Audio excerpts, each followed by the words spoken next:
Hey, you're in a coma. This is the only way to contact you. Please click the like button if you're listening. Welcome to r/ProRevenge. Posted by you/ChaosRaider98. You have run out of Amelfax shuffle time. This isn't my story, it's my father's, but I'm posting this on his behalf. Decades ago, my father was studying computer engineering in America, and he was damn good at it too. He got his PhD, and from looking at the pattern recognition work he did to get it, I can say that he is part of the foundation that allows for tech like facial recognition and similar. Anyway, at the time, he was working his master's degree, and for some reason his university hired/called in a PhD from Singapore to lecture and assist in some work.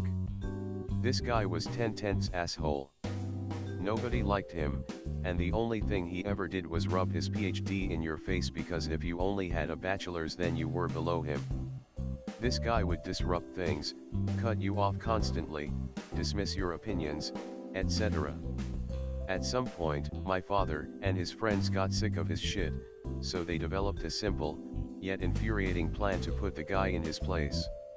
One day, the guy goes to log into the uni system, only to be met with a message saying error, you have run out of Amelfax shuffle time. Please contact your local administrator. Of course, my father and his friends were the go-to people for this issue. So, this man had to humble up and go ask my father what this error was, as he had no clue what Amelfax shuffle time was. Nobody did, it didn't exist. Anyway, my father smiles at the guy, as says, ah yes, our systems run on Amelfax shuffle time. If you want more, you'll have to fill in Form 27B/6. For those of you who don't recognize that reference, Form 27B/6 is from the movie Brazil, where a man was told to threaten people with this seemingly non-existent joke form. People who weren't aware of the trick would back off when asked about whether they had first filled this form. Anyway, the guy had to read through and fill in a couple of pages of this falsified form, after which he was awarded a couple more hours of Amelfax shuffle time. This continued on for months, before the guy finally got sick of having to fill out the form over and over again, dropping what he was doing so he could get more time on the university's computers. So, he decided to refer to the manual on Amelfax shuffle time. My dad tells me that you could access manuals to things like this by typing something in the command prompt, or something like that. Anyway, little did he know my dad had gone ahead and written a full manual on Amelfaxivity with like 100 pages that he just didn't have the patience to look through and study in detail. So, this guy had to keep dealing with it day in day out for a long time, having to do this annoyingly painstaking task for every few hours he spent on the computer. Eventually, my dad decided that the guy probably suffered enough, and the experience did seem to humble him enough to accept my dad's offer to grab a drink when they were free. They chatted like mates for a bit, before my dad brought up Amelfax shuffle time and they laughed about it, and then offered to give him some permanent shuffle time. Throughout all of it, the guy never suspected a thing, and unless he browses Reddit he probably never will. TLDR PhD was an asshole to my dad and his friends in university, so my dad secretly forced him to waste time filling in a form every few hours or he'd be locked out of the university's computer systems. Posted by you/Zelda_Spellfactory. Attack me. Get ready for doom. I have had migraines since I was 3 or 4. Sometimes they start slow and sometimes they hit like a hammer. I can be instantly unable to function if they hit quickly. In college this could be a huge problem. The only available medications just knocked you out so you didn't care that you hurt and wanted to vomit. My freshman year, 1987, I was at a party for my roommate's boyfriend's birthday. I had never had champagne and didn't know it was a migraine trigger. I took a sip or two of champagne and instantly got a migraine. We were at someone's house about 20 minutes away from the dorm. My roommate didn't want to leave the party, so she arranged for a guy she knew to drive me home. She had no idea what he was really like. She just knew him from a few parties. On the drive that I thought was to my dorm, this guy pulls over on the side of the road in an undeveloped area. No one was around. He sexually assaulted me and left me on the side of the road. I didn't even know where I was, much less how to get back to the dorm or to a hospital. After a while, some lady found me curled up on the side of the road. She thought I was dead. Cell phones were not a thing, so she half lifted me into her car, rode down where she found me, and drove me to the nearest hospital. I could barely speak enough to tell the hospital people my name. I was beaten black and blue by this guy. The hospital knocked me out for about 8 hours with pain meds and muscle relaxers, once they were sure I didn't have a head injury. He only hit me in places that it would not show. My roommate didn't get home until about a day after I did. She was staying at her boyfriend's dorm room. She probably wouldn't have come home as early as she did, but her parents called at the same time every weekend and she had to be home for that. She was shocked when she saw how beat up I looked. I asked her how she knew that guy and learned she didn't really, he was just at a party now and then. I wasn't happy with the situation, or that she let some creep she barely knew drive me somewhere. She felt really guilty, but guys don't advertise that they like to rape girls. She did have some information on the guy. He didn't live in our city but instead went to a really Christian school with a great law school. He was in law school and was visiting for the party. His dad was a really well-known lawyer for a televangelist's church. That was the beginning of what I learned about him. Remember, the internet was in its infancy and social media did not exist. I called some other people who knew him from the party and got some information from them. I learned his girlfriend's name.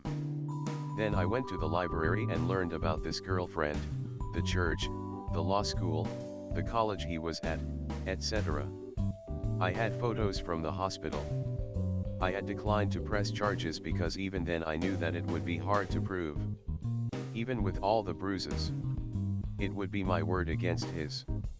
He was from a good family and went to a Christian college and law school. My family was not prominent, and I was wearing a miniskirt that night. At the time, it was normal for lawyers to smear rape victims based on what they wore, if they had a drink, especially if they were under 21, etc. I didn't want to have to deal with all of that.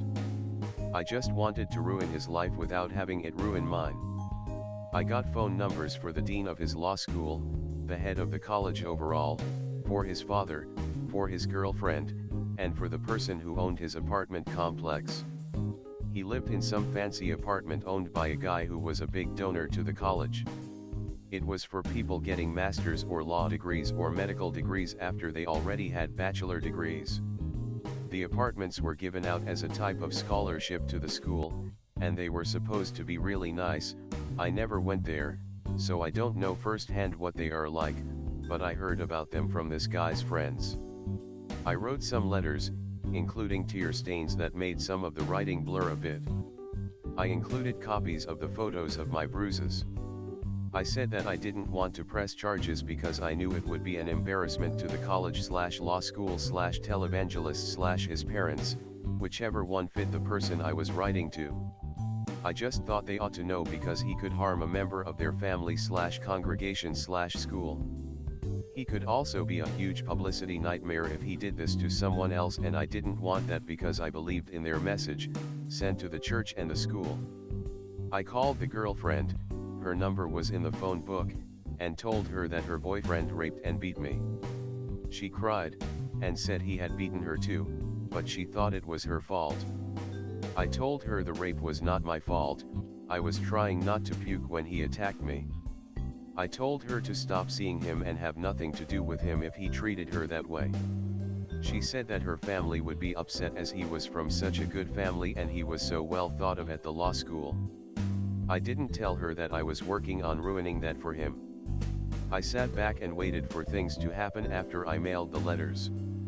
His family was shocked but not surprised. They wrote me an apology, saying he had been in trouble before but they thought he had gotten better after the church intervened in his life. Apparently he hadn't and they were cutting ties to him. The man who owned the apartments actually called me. He wanted to hear what happened from me so he could figure out if I was telling the truth. So I told him what happened and why I didn't press charges. He believed me and started eviction proceedings.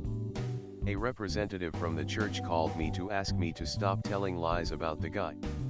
I told them that they shouldn't protect a rapist. To ask girls he dated how he behaved because his girlfriend told me that he beat her when he got angry. They were shocked. I never heard from the college, but the dean of the law school called me. He asked if I told the truth and assured him that I had. DNA wasn't commonly used, it was first used in a criminal case that year, so it was my word versus his word. Just the accusation was enough to have the guy kicked out of law school, especially with the photos of my bruises and the tear stains on my letters, which was the reason I wrote them out by hand and let myself cry while I wrote them. Apparently those accepted to that law school should be above reproach. I don't know if they would have handled it the same way if I tried to prosecute the guy, but since I was trying to keep it quiet so I didn't harm the school's reputation, it meant I was a good Christian girl who could be believed. I was actually surprised that the letters had so much success. I expected his father to send a letter telling me to stop slandering/libeling his son. The letter saying they were cutting all ties to him was a surprise, but a good one. Sadly, it indicated that I was probably not the first to accuse him. About a year later I found out he was working for a company installing carpet in homes. I called that company and told them that they were sending a rapist into people's homes. I even offered to send photos of the bruises if they wanted them. The woman that I spoke to was horrified. Just the idea that he had been accused of rape, and that I cared enough to call when I learned he was going into people's homes was enough for her. I learned that not only did the company fire him, they called other companies and told them what a liability he would be if they hired him. He had started to drink heavily by that point, at least according to the friends who knew him at my school. I went on with my life, got therapy to help me cope, eventually got married and have had almost 30 years with an amazing husband. I don't know what happened to this guy, but I know he never became a lawyer, his dream. I know that I made his life a lot harder. I did Google him a few years ago. He has had many arrests and has spent quite a few years behind bars. I like to think that by getting him kicked out of law school and getting his family to understand that he was very much unreformed, I helped speed him into the defendant's chair in a courtroom.